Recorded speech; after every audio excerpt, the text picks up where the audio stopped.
Hey guys, it's Quickie Baby and I'm bringing you a replay in the BatChat. This is the tier 10 French medium tank, and you might be thinking that I don't have that much BatChat content up on my YouTube channel, which is unusual because this is probably one of the most interesting medium tanks in the game. It's an absolute little brutal tank that is capable of carrying, as hopefully I'm going to be showcasing here in this replay. Now, I have played the BatChat a lot, which is maybe why I don't play it that much. I also feel that as an autoloader it is a very powerful tank, and maybe it's not quite as interesting to play for me as maybe playing one of the more conventional tanks such as the M48 or the FV4202. I recently got the Object 140 as well and expect to see some replays coming about the Object 140 soon. But we're not talking about the Object 140 here, we're talking about this absolute little beast. The BatChat 25T. So, playing on Severgosk, you want to be a bit careful when you come around this corner, for obvious reasons.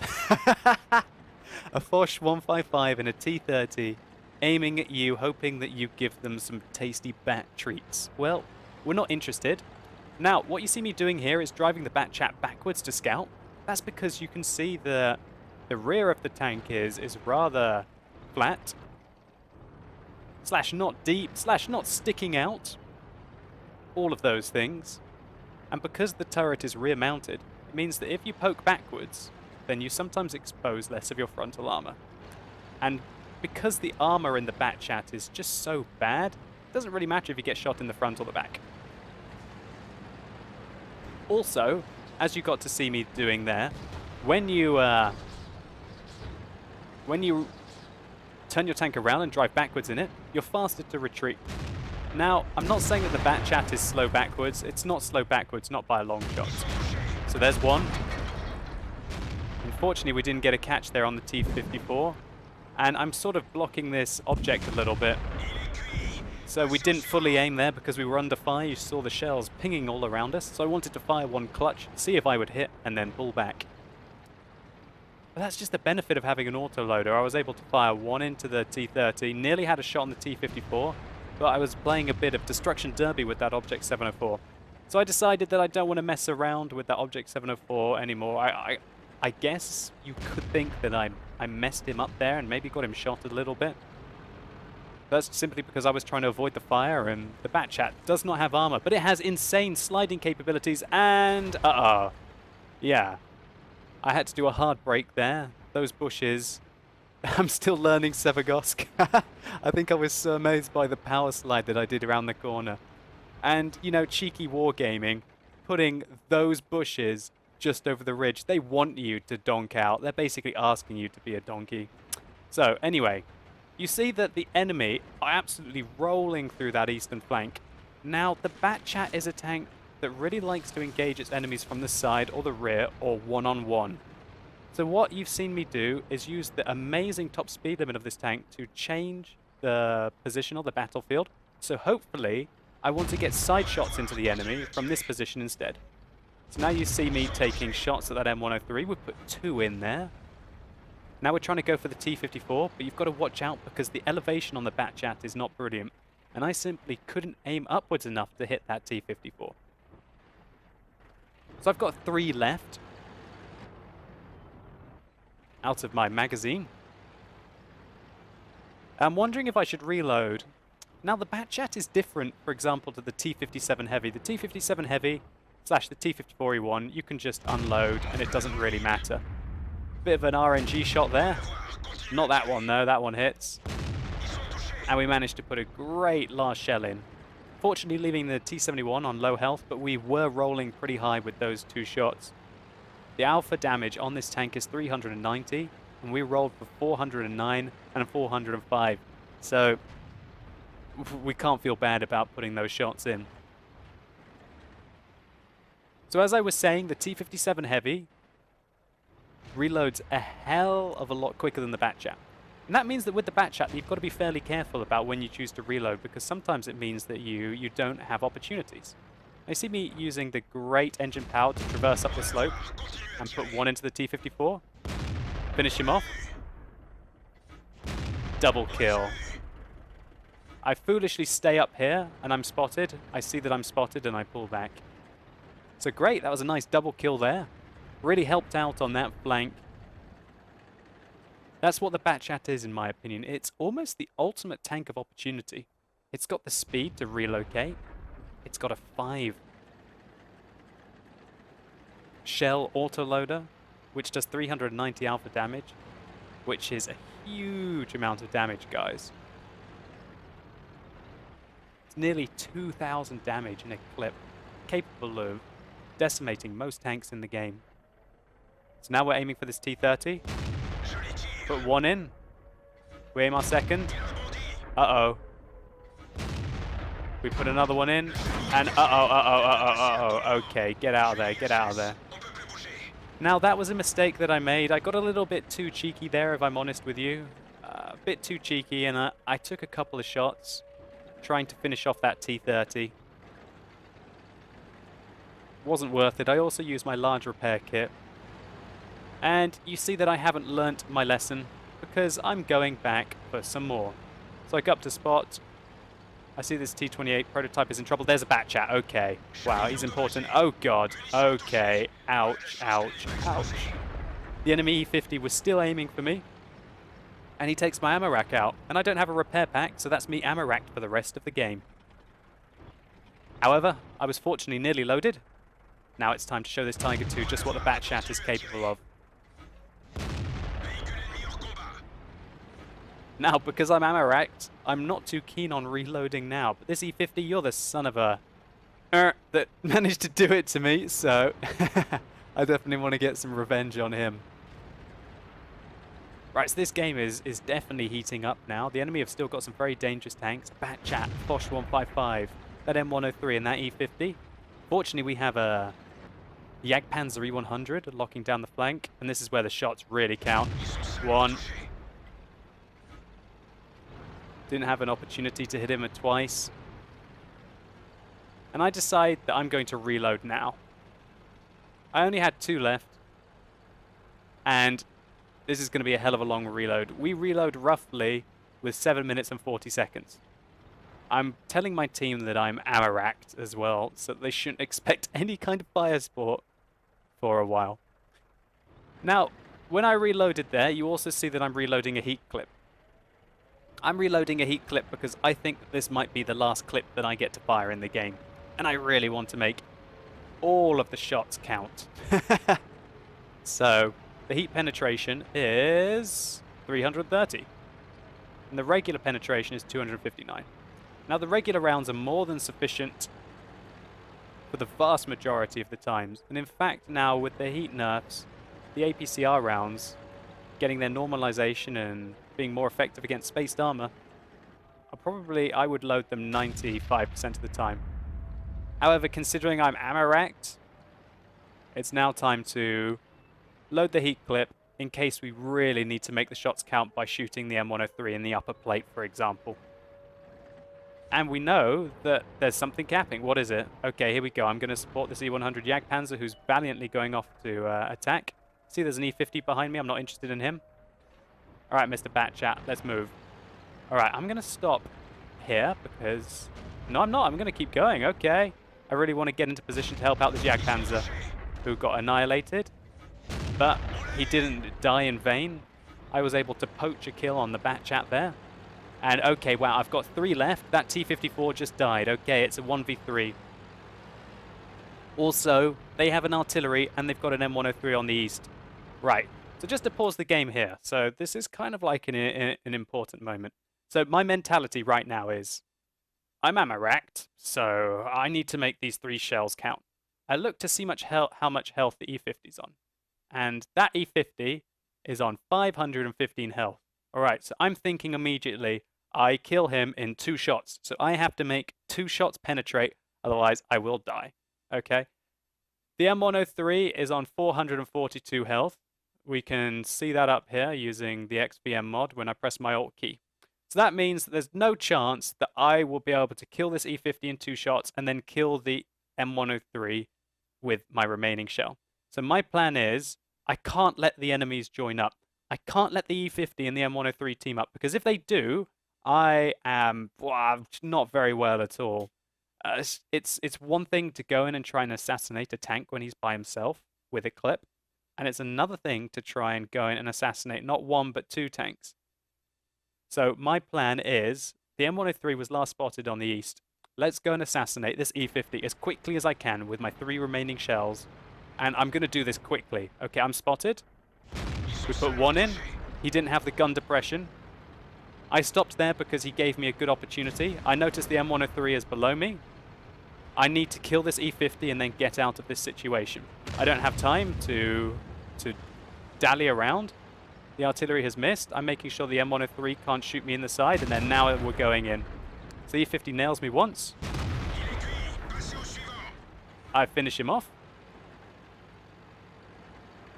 And now I'm going to reload my APCR rounds. So what you see me doing is trying to be a bit unpredictable. I wanted to make it look like I was trying to get up there for a spot. Actually, to be honest, I wasn't trying to look unpredictable there. I was probably going up to see if I could go get a spot on the artillery. When I saw that wasn't going to happen, I decided to go west.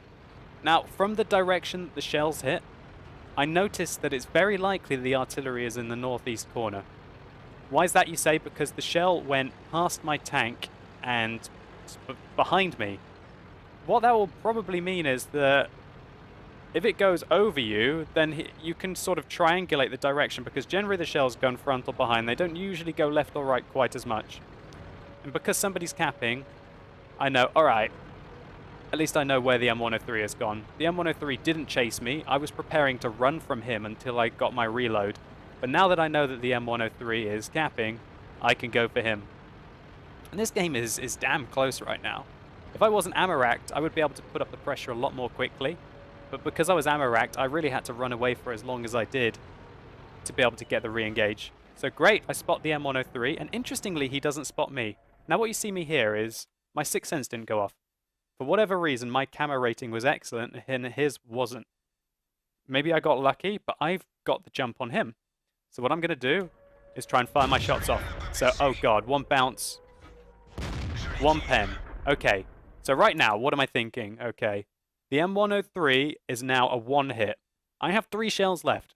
How many am I willing to risk? Alright, I'm thinking I will fire one. I will fire one, hoping that it goes in from here. Okay, it doesn't go in, it hits his track. So what that means is that now I have to make my move. Ouch, that hurt. But I know that he's tracked still, or he's used his repair kit. Had to make that one count. And now we've just got to hope that the artillery don't hit us. Trying to be fast with our movements. And the Lorraine 155 donks his shot. Fantastic. So that was quite an intense little bit of gameplay. I tried to explain everything that happened to you as quickly as it happened, because there was quite a lot of detail in there. One, I noticed that the M103 didn't spot me on my way in, which gave me an opportunity to shoot him. 2, my first shell bounced, my second shell went in. That means that I have 3 remaining shells. I was willing to risk one of them to try and get the outright kill from range. Then I knew that I had to close the distance and guarantee that my 2 remaining shells would penetrate. I knew that I could take a shot from him with my remaining health. It was more of a case of I have to close the distance and ensure that I'm going to be getting the kill with my 2 remaining shots. And I also didn't fire blind at him from range with the 2 remaining shots, because I wanted to have one in case RNG happened, maybe in the side or on the track, and then the remaining one to get the kill. So now what you see me doing here is basically poking. I want to get some vision on the Lorraine. What I'm worried about is the Lorraine might be trying to cap right now. There's only 2 minutes left in the game. And what that means is that to be able to win the game, you have to be capping by yourself before 1 minute and 40 seconds. 1 minute and 40 seconds is 100 seconds, and that's how long you need to be able to cap outright. So, I'm in the cap circle before 1 minute and 40 seconds, and we're going to do it right here. Now, just to pause and give some more insight here. Alright. Okay, so here's the cap circle. Now, how many of you would think, I'm going to hide behind the building? How many of you would think, I'm going to hide in the bush, I'm going to hide in the bush? How many of you would think that that would be the right thing to do right now? Now, I'm telling you, if you're against tanks, that might be the right thing to do against most people. However, a skilled player will try and hit here, will hit here, will hit behind the building along this part, will hit a side of the building along here, and will hit along here as well. Now, depending on the tank that you're facing, if I was facing, for example, a T-54, if I was playing against the BatChat right now in a T-54, I would try and blind fire from safe locations right along there and just try my luck against him. Okay, also, the artillery, being how it is a French artillery that has a high rate of fire, if I was playing the artillery, I would try and splash here, here, here, probably hit the corner there, hoping for a bit of splash on there, to at least guarantee the draw, or put a bit of splash here to guarantee damage on any BatChat that's hiding here or here, if that makes sense to you. So what that means is, I'm not going to go there. I'm not going to go there. That's one of the biggest mistakes that you'll see a novice player make when they're trying to cap out against an artillery or even against a regular tank. So I'm thinking that the artillery is still northeast. That's my thought. Right now I'm still thinking that the artillery is northeast. Okay, so you just heard an artillery shell land. How many of you would be camping behind that building and would have just been interrupted? The splash damage might have got anyone around there when it hit the building. If the artillery was more clever, he would have aimed here and here. What he also just gave me is a lot of information. If his shell hits here, it's very, very, very likely that he's not within this position here. He can't be within here to here, okay? Why? Because he can't shoot a shell around the building and he can't lob a shell over the building.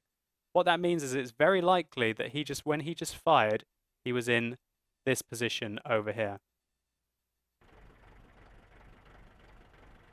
So it looks like I'm still an idiot. I'm thinking about aiming over there. I look at the building, and then I'm thinking to myself right now, okay, what position is he likely to be in? And that's why you see me end up aiming my gun over here. Because I noticed that the shell location means it's very unlikely that he's over in this position. What you see me doing here is adjusting my position also. I basically decided I'm thinking he's coming from this position because that's where he fired his shell from. He fired his shell from over here. So I adjust my position so I'm behind the ridge to give myself even more opportunity to be able to avoid his shell and still hit the enemy target.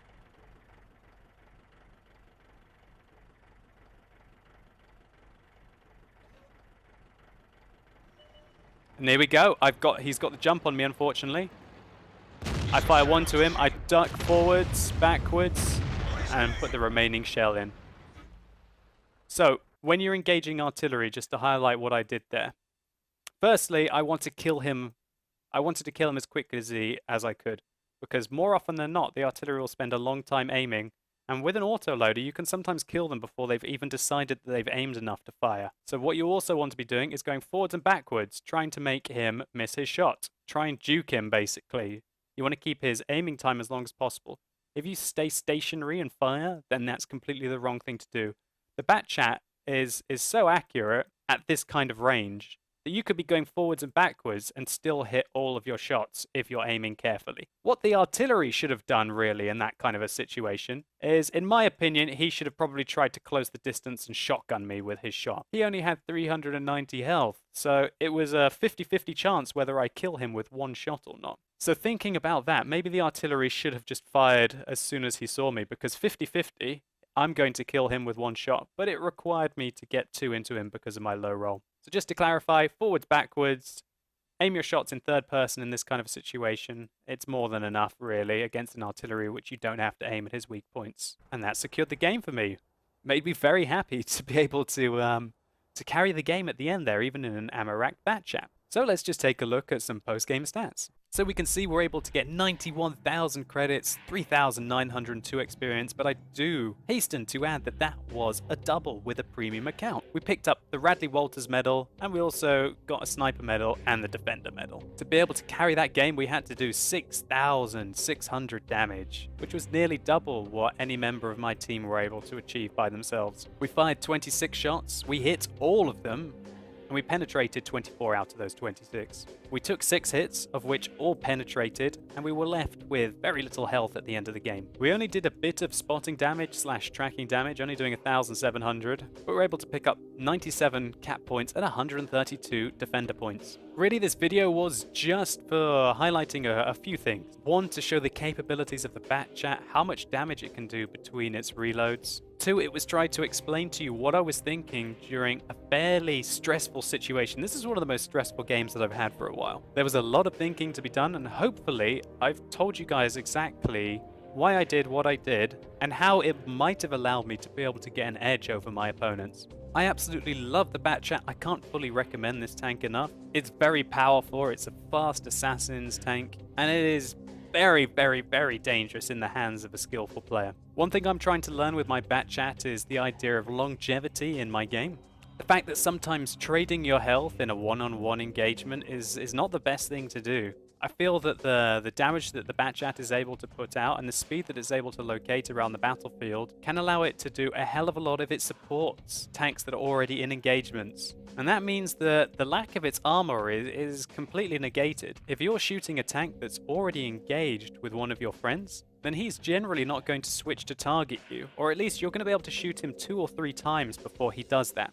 What that means is that using the speed that the BatChat can to navigate its way around the battlefield, it really can provide fire support where it's needed. For me on Severgosk, that was changing flanks to be able to provide firing support from range from the other flank, rather than trying to brawl up close and personal in a tank that basically doesn't have any armor to do so. So anyway guys, I hope you appreciated this gameplay. If you have, think about rating the video down below and tell me what you think in the comments about the BatChat. Do you think that it's the best tier 10 medium? Do you think that its lack of armor maybe balances the tank? Do you hate autoloaders just because simply how powerful they are and they're able to decimate targets so quickly, and this one's so fast that it's able to even escape really quickly? Let me know what you think. So thank you so much for watching, you've been epic, and hopefully I'll see you soon.